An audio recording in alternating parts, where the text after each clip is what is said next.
দর্শক, চলমান শ্রমিক বিক্ষোভ নিয়ে সচিবালয়ে এই মুহূর্তে ব্রিফিং করবেন শ্রম উপদেষ্টা আসিফ মাহমুদ সজীব ভুঁইয়া। আমরা সরাসরি চলে যাব সেখানে। একটা জায়গায় তো দিতে হবে দাবিগুলো, এবং আমাদের যে এক্সিস্টিং, আমি প্রথমেই বললাম যে এক্সিস্টিং যে ইনফ্রাস্ট্রাকচার আছে বা যেই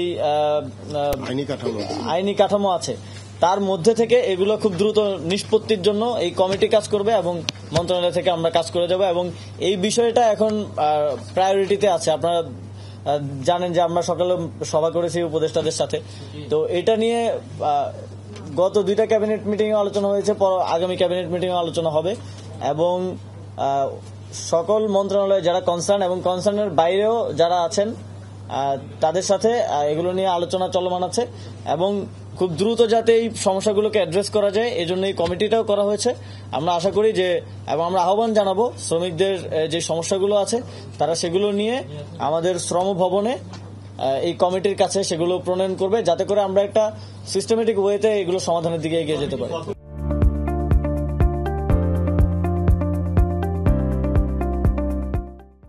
পর্যবেক্ষণ করবে, কারণ বিষয়টা তো অনেক দিনও হইতে পারে, এটা তো দীর্ঘমেয়াদী বিষয় না। এখন যে সংকটটা, আমরা আবেদনগুলো পাই, তারপরে আবেদনের অনুযায়ী তারপরে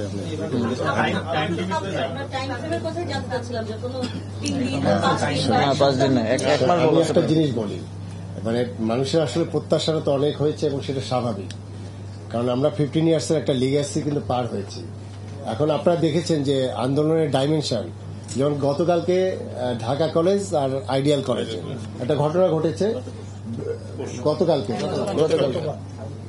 আমি যেটুকু জানি, এবং সেখানে ইস্যুটা কি, ব্যাংকে নাকি টাকা জমা দিতে গেছে ঢাকা কলেজ এবং আইডিয়াল কলেজ দুইটা ছেলে, তাদের মধ্যে নাকি কে আগে দিবে এটা নিয়ে, এবং সেখানে বিষয়টা দেখেন আইডিয়াল কলেজের সাইনবোর্ডটা খুলে নিয়ে গেছে। এখন যে অবস্থা দাঁড়িয়েছে, কবে আইডিয়াল কলেজের বিল্ডিং খুলে নিয়ে যাবে আমরা জানি না।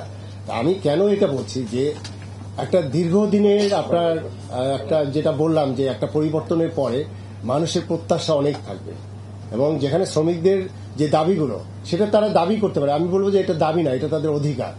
এখন সেই অধিকারটা আমরা অ্যাকোমোডেট করতে গেলে সেটা তো আমার অনেকগুলো লিগ্যাল ম্যান্ডেট আছে।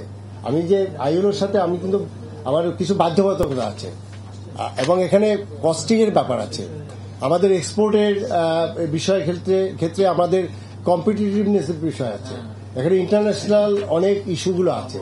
এইগুলো আমাদের অ্যাকোমোডেট তো আমরা যেগুলো করা যায়, যেমন আমরা বেতনের বকেয়া বেতন আমরা ইমিডিয়েট দিচ্ছি, কিন্তু আপনার ওই যে ওনার বোর্ডের যে সিদ্ধান্ত, এটার সময় লাগবে। এখন এটা ডিপেন্ড করতেছে আমাদের অভিযোগের মাত্রা এবং এটা মানে কি বলবো যে এটার মানে আপনার মানে এটার ব্যাপ্তিটা কি সেটার উপরই নির্ভর করছে।